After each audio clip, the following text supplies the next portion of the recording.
Hello and welcome you all to beat the street. आज हम बात करने वाले हैं इंडिया की पहली लिस्टेड कार्ड कंपनी के बारे में। जी हाँ, आपने सही नाम सुना है, SBI card and payment system. और आज हम बात करेंगे कि कंपनी में फॉल क्यों देखने को मिल रहा है। अगर हम देखें पिछले वीक से अगर हम देखते हैं तो करीबन 10 से 12% 15% का फॉल ऑलरेडी कंपनी ने दिया हुआ है। और साथ ही साथ काफ़ी लोग परेशान हो चुके हैं क्योंकि शेयर ने 1150 का जो लेवल है उसमें काफ़ी टाइम तक रेजिस्टेंस दिखाया। आप देख सकते हैं 2021 की एंट्री से लेके अगर हम अक्टूबर तक देखें तो काफ़ी टाइम तक रेजिस्टेंट रहा। यहाँ पर एक बार टच किया, दो बार टच किया, तीसरी बार, चौथी बार, पांचवी बार टच किया, बट शेयर कभी इसको क्रॉस नहीं कर पाया। और अभी जो फॉल देखने को मिल रहा है वो काफ़ी बड़ा फॉल देखने को मिला। 1150 से आप देख सकते हैं करीबन शेयर 900 रुपये के लेवल को ऑलरेडी टच कर चुका है। तो इसके रीजंस जो हैं वो आज हम पूरी वीडियो में डिस्कस करेंगे और मैं काफ़ी डिटेल्ड रीज़न यहाँ पे बताने वाला हूँ। पहले बिजनेस को समझने के बाद उसके जो रेगुलेटरी रीजंस हैं वो आज आपको समझेंगे। आपने दूसरी वीडियोस जो देखी होगी उसमें आपको कहीं बताया जा रहा है कि जो कंपनी ने दूसरे चार्जेस लगाए हैं इसके कारण फॉल आ गया, या तो मैं आपको आज बताने वाला हूँ एक बिल्कुल सही इसका क्या कारण है। तो अगर आप चैनल पहली बार आए तो चैनल को सब्सक्राइब करना ना भूलें और कमेंट करके बताएं आपको किस तरह से वीडियोस लग रही है और हमको इसमें किस तरह से इंप्रूवमेंट करना चाहिए। साथ ही साथ मैं आपको बता दूं कि आज हम पहले देखेंगे कि कंपनी कमाती कैसे, अर्न कैसे करती, क्योंकि वो देखना ज़्यादा इंपॉर्टेंट है। तो कंपनी के चार सोर्सेज हैं जहाँ से कंपनी अर्न करती है, उसको मैं अब डिटेल में आपको एक्सप्लेन कर। तो जैसा कि आप चार्ट में देख पा रहे हैं कंपनी का मेन जो अर्निंग है वो होती है इंटरेस्ट इनकम से। जब अगर आपने कभी क्रेडिट कार्ड यूज़ किया होगा तो अगर आप क्रेडिट कार्ड का पेमेंट अगर टाइम पर नहीं करते हैं तो वहाँ पर आपको जो क्रेडिट आपने जो यूज़ किया है उसका आपको इंटरेस्ट लगता है। और वो इंटरेस्ट की जो चार्जेस होते हैं वो 36 से 50% पर एनम की इंटरेस्ट रेट लगाई जाती है जो काफ़ी हाई होती है। और उसका जो मेन रेवेन्यू है वो कंपनी का मेन रेवेन्यू यहाँ पे बनता हुआ आप देख सकते हैं 46%। Q2 के रिजल्ट्स के हिसाब से यहाँ पे 46% जो अर्निंग है वो कंपनी की आती है इंटरेस्ट इनकम से।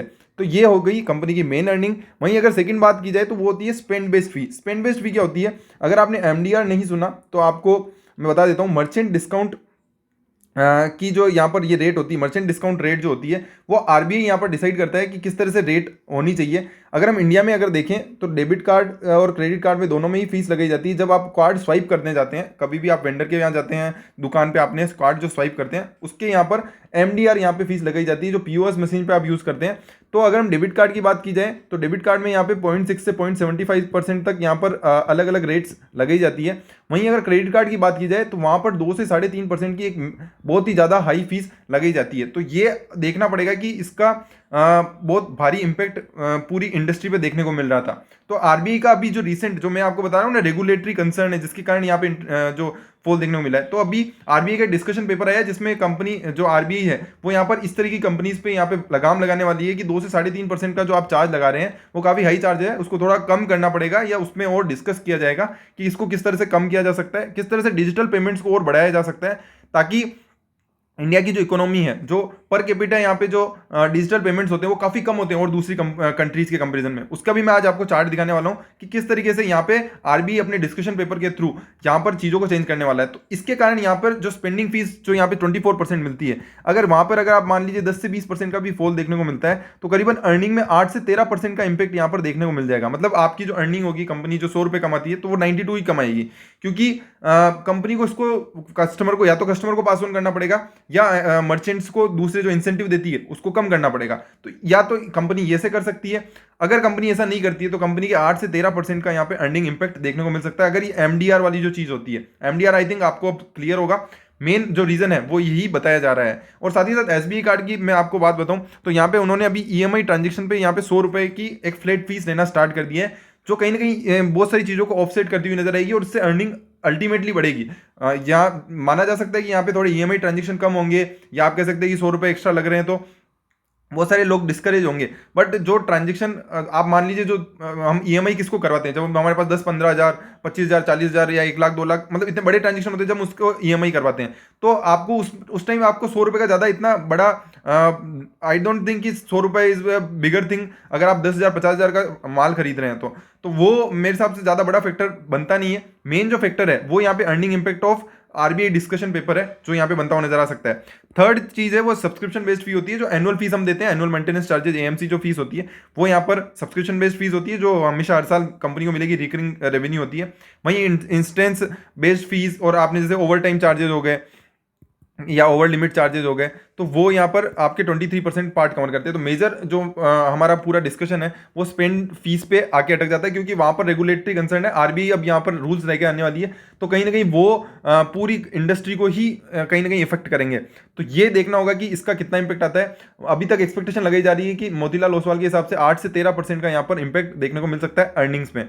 तो ये सबसे पहली चीज हुई। अब मैं आपको बताता हूं कि पूरे अगर हम इंडिया वाइड भी अगर देखते हैं तो दूसरी कंट्रीज के हिसाब से क्रेडिट कार्ड पे काफी कम रेट्स लगाई जाती है, जो आप देख सकते हैं यहाँ पर 1.3% अर्जेंटीना में, ब्राजील में, कनाडा में 1.5%, चाइना में 0.45%। वहीं डेबिट कार्ड में भी इसी तरह काफी कम फीस लगाई जाती थी। तो ये ग्रेजुअल फॉल हमारी इंडिया ने भी किया डेबिट कार्ड में, बट जो इंडिया है वहां पर क्रेडिट कार्ड में इस तरीके का कोई रेगुलेटरी लिमिट नहीं लगाई गई है। तो अब देखना होगा कि कहीं ना कहीं यहाँ पर एक अच्छी खासी लिमिट आ सकती है, जो आरबीआई का डिस्कशन पेपर बोलता है। वहीं अगर हम दूसरी चीज दूसरे पॉइंट पे अगर डिस्कस करते हैं कि क्या रीजन है फॉल का, तो आप यहां पे देख सकते हैं कि अगर ओवरऑल मार्केट की बात करें जो डिजिटल पेमेंट के थ्रू होता है, वो यहां पर पहले 15% के करीबन हुआ करता था वॉल्यूम वाइज, कि 15% अगर टोटल ट्रांजेक्शन हो रहे हैं तो 15% क्रेडिट कार्ड से होते थे, जो अभी घट के मात्र 4% रह चुके हैं। क्योंकि जो यूपीआई है जहां पे 10% हुआ करता था, वो अभी 80% हो चुका है, और पूरी तरीके से मार्केट को उन्होंने यहाँ पर एक तो ये क्या है कि इसमें कोई फीस नहीं लगती है, दूसरी चीज है कि कन्वीनियंट है, और साथ तीसरी चीज फास्ट भी है। तो ये तीनों चीजों के कारण यहाँ पर कहीं ना कहीं यूपीआई ने बहुत बड़ा मार्केट को डिस्टर्ब किया है, वॉल्यूम वाइज भी और वैल्यू वाइज भी। वैल्यू वाइज भी आप देख सकते हैं 9 से 80% हो चुका है, साथ ही साथ जो 40% हुआ करता था मार्केट, जो मात्र 10% रह चुका है। तो हम काफी स्टीप फॉल यहाँ पर देख सकते हैं कि टोटल ओवरऑल स्पेंडिंग में।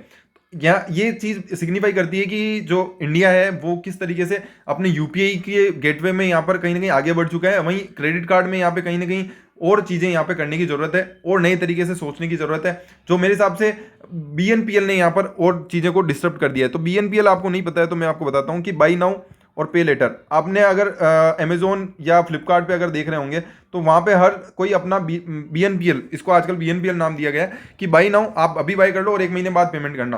तो अमेजोन हो गया, फ्लिपकार्ट हो गया, या और कोई भी ऑनलाइन सर्विसेज है, कहीं पे नई नई यहाँ पे स्लाइस करके भी एक कंपनी आई है, तो कहीं बहुत सारी कंपनीज आई है, बहुत सारे स्टार्टअप्स आए हैं जो बीएनपीएल को यहाँ पे प्रमोट कर रहे हैं कि आप बाई करो और आप पेमेंट बाद में करना, आपको कोई क्रेडिट स्कोर, क्योंकि क्रेडिट कार्ड खरीदने के लिए आपको क्रेडिट स्कोर की यहाँ पे कहीं ना कहीं जरूरत होती है, और आपकी क्रेडिट हिस्ट्री भी देखी जाती है। बट बीएनपीएल में यहाँ पे कोई ट्रांजेक्शन, कोई हिस्ट्री नहीं देखी जा रही है, और यहाँ पे लगातार इसको प्रोसेस किया जा रहा है, और वहाँ पे कोई एज लिमिट भी नहीं है। तो ये सारी चीज़ें हैं जो कहीं ना कहीं यहाँ पे फैक्टर कर रही है और क्रेडिट कार्ड के मार्केट को खा रही है, और ये दूसरा रीज़न है कि यहाँ पे फॉल देखने को मिल रहा है। पहला रीज़न हो गया एमडीआर, आरबीआई का डिस्कशन पेपर। दूसरी चीज़ हो गई कि decreasing market share of the credit card transaction.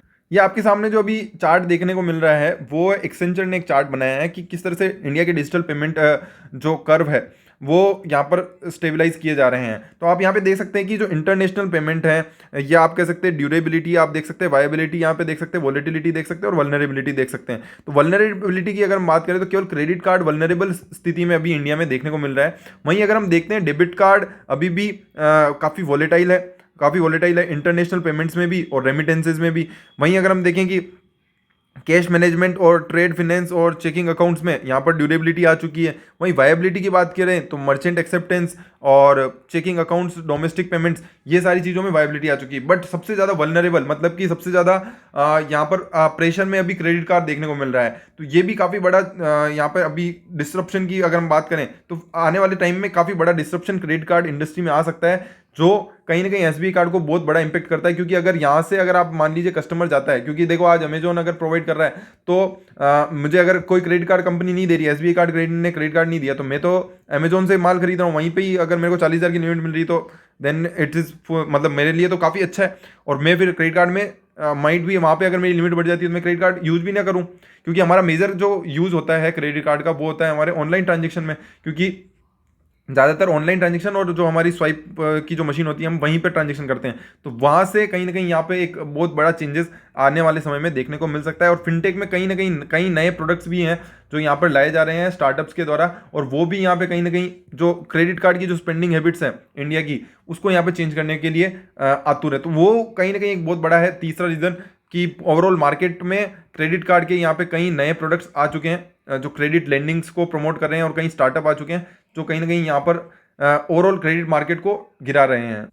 But कुछ नेगेटिव बातों में कुछ अच्छी बातें भी मैं आपको बता देता हूँ, क्योंकि सारी चीज़ें नेगेटिव नहीं होती है। तो अभी अगर हम बात करें क्रेडिट कार्ड स्पेंड्स की, तो टोटल स्पेंड्स में अगर हम देख सकते हैं कि मार्केट ने वापस से रिकवरी दिखाई है, और साथ ही साथ आप देखेंगे कि फाइनेंशियल ईयर 21 तक अभी तक यहाँ पे 56% की ग्रोथ देखने को मिलती है। और इसके अलावा प्री कोविड लेवल को अब यहाँ पर हम अगर जो अगले 3-4 महीने हैं, क्योंकि फेस्टिवल स्पेंड हो चुके हैं, अभी जो दिसंबर है वहाँ पर भी आपको अच्छी खासी, जो लास्ट दिसंबर में जो क्रिसमस वाला पीरियड है वहाँ पे भी अच्छी खासी आपको, और इस महीने भी बहुत सारी सेल्स यहाँ पर सेल आने वाली है, और 26 जनवरी की बहुत बड़ी बड़ी सेल्स होती है। तो कहीं ना कहीं वहाँ पर क्रेडिट कार्ड की स्पेंडिंग को वापस से यहाँ पर मेरे को लगता है कि जो प्री कोविड लेवल था वो टच हो जाएगा, और साथ ही साथ और यहाँ पर ग्रोथ आपको आने वाले समय में देखने को मिल सकती है। जो आप मान रहे थे जो पहले 20 से 25% की ग्रोथ चल रही थी, वो यहाँ से वापस से रिटेन होती हुई नजर आएगी। और साथ ही साथ जो क्रिसिल है उनका भी मानना है कि करीबन वापस से 20 to 25% की ग्रोथ क्रेडिट कार्ड स्पेंडिंग में आने वाले समय में देखने को मिल सकती है। तो ये आई थिंक वापस पॉजिटिव भी है। और साथ ही साथ अब हमको ये भी देखना होगा कि शेयर प्राइस में इसका क्या इंपैक्ट हो सकता है, और आने वाले समय में इसका क्या ओवरऑल शेयर प्राइस पे इंपैक्ट देखने को मिलता है।